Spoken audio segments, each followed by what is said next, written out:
Indonesia is a country located off the coast of mainland Southeast Asia in the Indian and Pacific Oceans. Indonesia consists of more than 17,000 tropical and volcanic islands, including Sumatra, Java, Sulawesi, and parts of Borneo and New Guinea. Indonesia is the world's largest island country and the 14th largest country, and with about 270 million people, Indonesia is the world's first most populated country and the most populated Muslim majority country. Java, the world's most populous island, is home to more than half of the country's population. Indonesia consists of 300 different native languages and ethnic groups, with Bahasa Indonesia as the mother language of Indonesia. Indonesia's motto is Bhinneka Tunggal Ika, which means unity in diversity, describing that despite Indonesia's diverse ethnic and cultural backgrounds, they still signify the unity of the Indonesian people.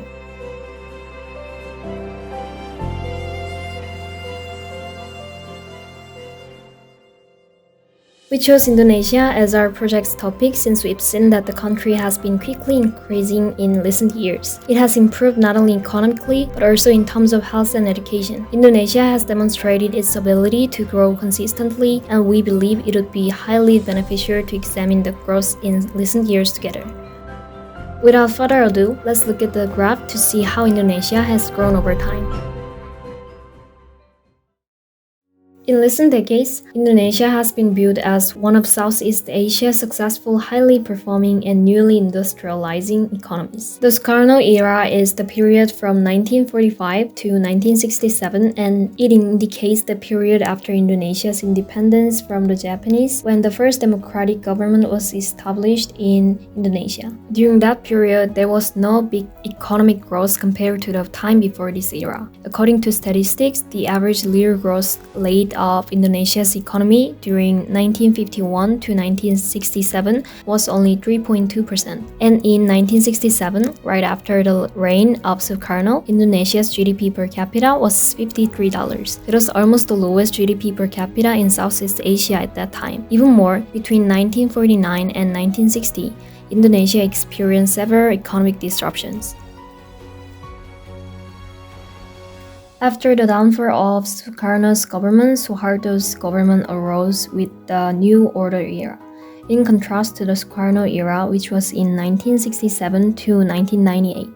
There were almost no protections of human rights and political freedom, but rapid and stable economic development. According to the data, the average year growth of Indonesia's economy was 7.1%, and GDP per capita in 1996 recorded around $1,000, which was higher than the other Southeast countries such as India, Cambodia, and even the Philippines. As we can see in the graph, around 1997, the economic depression hit Indonesia in the aftermath of the 1997 Asian financial crisis. The origins of the crisis was a collapse of confidence in the ability of a number of Southeast Asian countries to maintain their fixed exchange rates.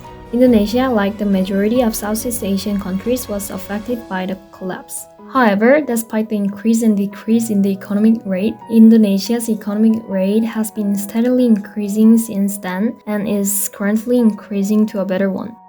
Life expectancy in Indonesia has been steady from the 1800s as shown in the graph. However, as we can see in the graph below, the graph fell in 1918 due to the fatal flu in Spain. The Spanish flu epidemic began in March 1918 and ended in June 1920. This flu virus spread over the world, and Indonesia was one of the countries affected. After the fatal flu pandemic, Indonesia's life expectancy quickly returned to normal, increasing until 1945. At the time, Indonesia was still colonized by the Japanese, but in 1945, the fight for Indonesian independence began, and many people died as a result of the war. This war resulted in the decrease of life expectancy, but soon after the war ended, the life expectancy went back to normal. The life expectancy rate in Indonesia increased in the 1960s, as it did in many other countries throughout the world. Despite the high rate of population growth and life expectancy in Indonesia, the country lacks a large number of doctors in comparison to other nations with large populations.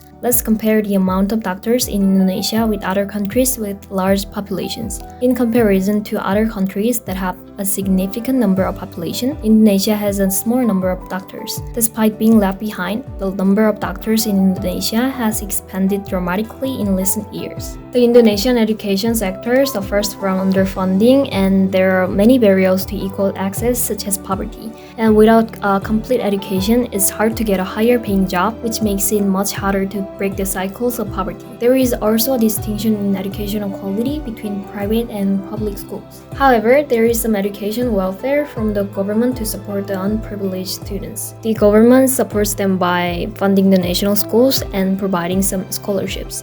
Not only funded by the government, there are several institutions in Indonesia that also give scholarships for the unprivileged students. We can find two great leap of literacy rates in this graph. One was in the 1990s and the other was in 2004. To figure out what happened in the 1990s, we need to look into the details of literacy education implementation in Indonesia. In 1974, they started the schooling programs such as the Presidential Assistance Program for elementary school and also started the 6-year compulsory education program in 1984, which have brought a great increase in literacy rates throughout the years. According to the McKinsey Global Institute, the business and economics research arm of McKinsey & Company, Indonesia is already the 16th largest economy in the world. This dynamic archipelago has the potential to be the 7th biggest economy country by 2030.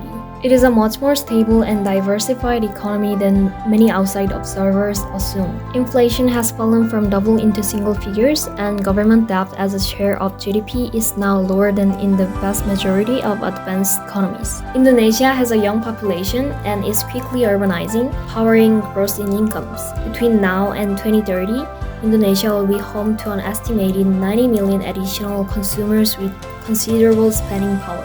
This growth in Indonesia's consuming class is stronger than in any economy of the world apart from China and India, a signal to international businesses and investors of considerable new opportunities. All of this may be accomplished if Indonesia improves their country by eliminating corruption, improving their education and health systems. With these goals in mind, Indonesia will seek to improve and become a better country among its surrounding countries. The resources that you use in this video are from various Indonesian magazines and articles. The photos, videos, and background music on this video are taken from no copyrighted resources. For the graph, we use the GameMinder for our sources. Lastly, this video is edited and presented by Yubin and Bella. Thank you for listening.